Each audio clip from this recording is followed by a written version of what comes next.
Hello and welcome back to Kim Reads as we continue with Felicity Learns a Lesson. Chapter 4, Banana Bell. Felicity did not say to Elizabeth the talk she had with her father about the king and tea. She was too confused and uncomfortable. She did not decide what to do with her sampler either. She made a few stitches with the red thread at the top of her sampler, but they didn't look like a crown. That was for certain. They looked like bumpy knots. "Oh no," she exclaimed. "I've tangled my thread again. I shall have to cut and start all over." She and Elizabeth were working on their samplers at Elizabeth's house one cold November afternoon. "My mother had some scissors in her chamber," said Elizabeth. "Let's go and fetch them." "Well, will we disturb your mother?" asked Felicity. "Oh, no," said said Elizabeth. She and Annabelle had gone out calling. "They won't be home for hours. Follow me." Felicity and Elizabeth went up to the wide staircase to Mrs. Cole's bedchamber.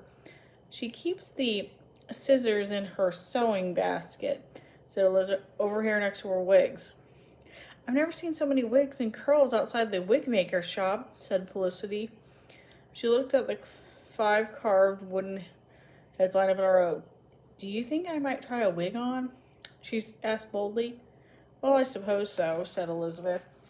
Felicity took a wig of dark hair off one of the heads. "I want to see what it would look like with dark hair," she said. She gazed at herself in the mirror and giggled. "I look like a ninny." Elizabeth giggled. "Oh, Lizzie, you do look funny." Felicity loved to make Elizabeth laugh. She picked up the bald wooden head and fluttered her eyelashes just like Annabelle.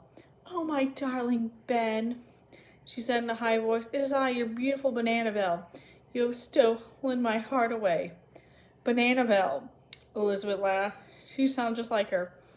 Felicity pressed her cheek against the wooden head's cheek. "Let us be married, my darling Ben, and we can discuss questions of general interest all day long." "Oh, I love you, handsome lad. Say that you love me, your Banana Bell, or I shall die." She gave a wooden head a big smocking kiss. "What's this?" Annabelle's voice boomed from the doorway.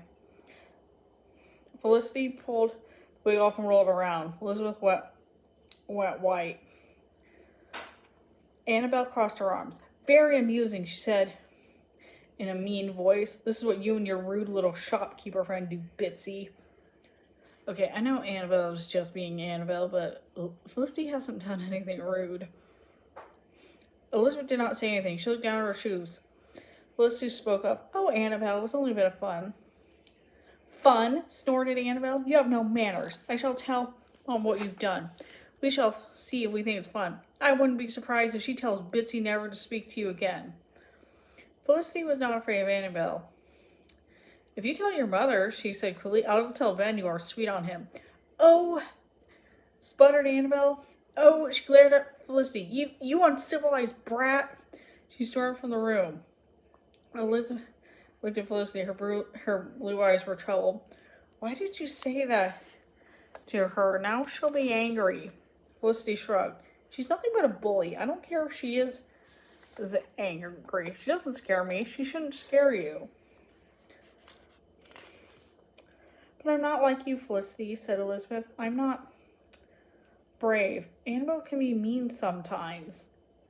"Sometimes?" "I've always been afraid of her." "You don't have to be afraid of her anymore," said Felicity. "I am your friend now. I'll help you. I'm not afraid of old Banana Bell." At last Elizabeth smiled. "Lizzie," she said, "I'm so glad we're friends."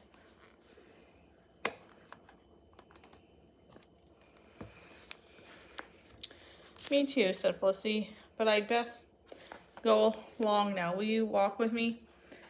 The girls pulled their cloaks around them, for the wind was sharp. They hurried along to Mr. Merriman's door and ran inside, all out of breath. "Stay for a moment to get warm," Felicity said to Elizabeth. There were 6 well-dressed men talking to Mr. Merriman and Ben.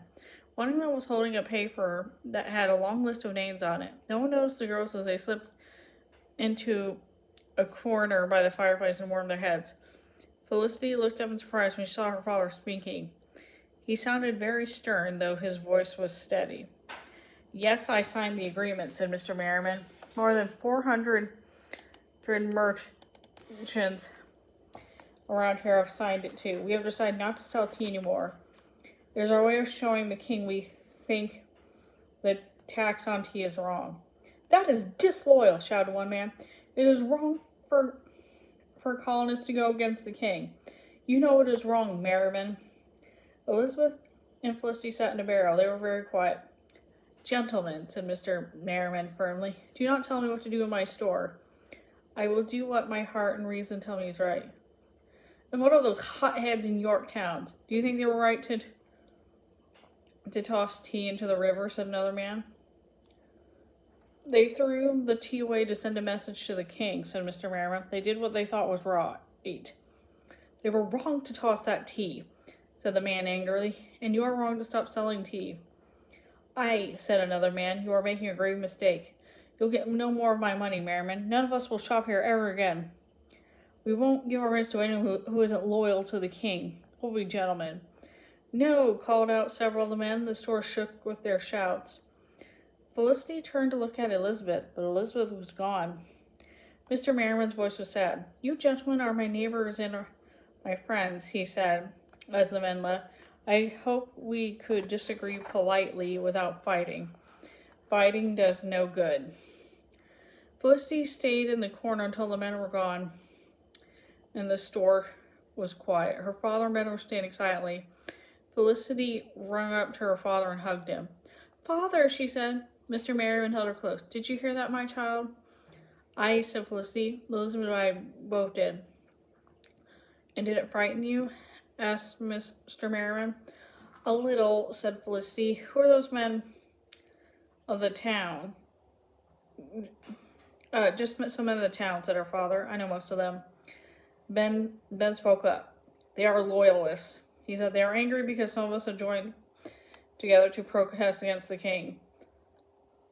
I've decided to stop selling tea in my store to show the king we colonists will not pay his tax, explained Mr. Merriman. If no one pays the tax, it will make the king angry, said Felicity. Won't that start a fight? Aye, said Mr. Merriman. It could. Do you think there will be a war? Asked Felicity.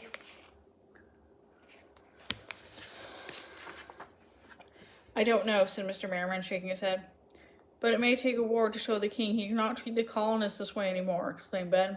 Hush, boy, said Mr. Merriman. You may not have seen war as I have. War is the worst way to solve disagreements.